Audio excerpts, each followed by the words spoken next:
अब त हैन शेरबहादुर देउवा अब आर्जुपति मात्रै हुन्। शेरबहादुर देउवा त केन्द्रीय समिति भङ्ग गरेका दिन बेलुकै सकिगए नि।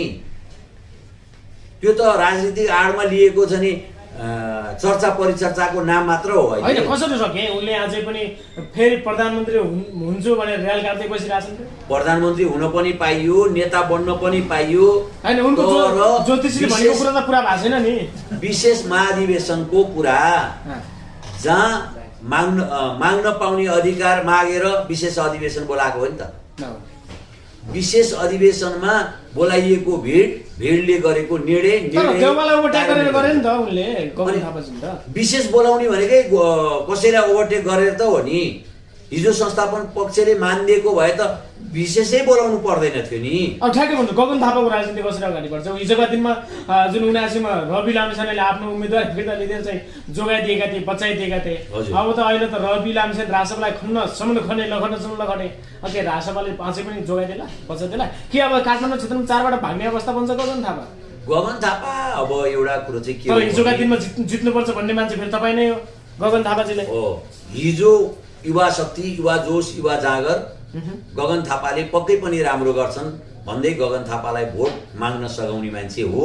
तर अहिले चाहिँ मैले गगन थापालाई भन्दा पनि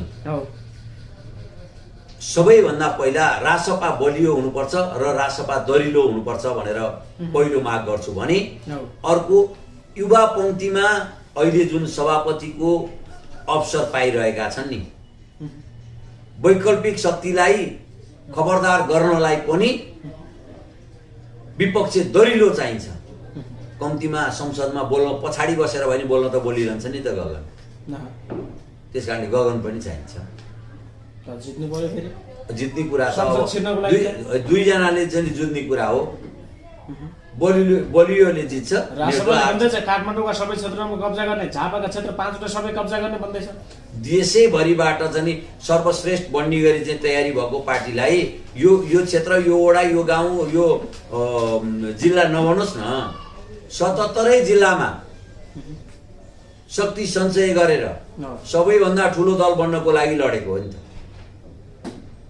तर अवसर पनि पाएको छ है यो समयमा, जुन काङ्ग्रेस यता फुटिसक्यो, एमालेमा भित्रिसना छ, बस सम्भावना देख्नुहुन्छ। समयले पनि साथ दिँदैछ कि अहिले सबै दलभित्र।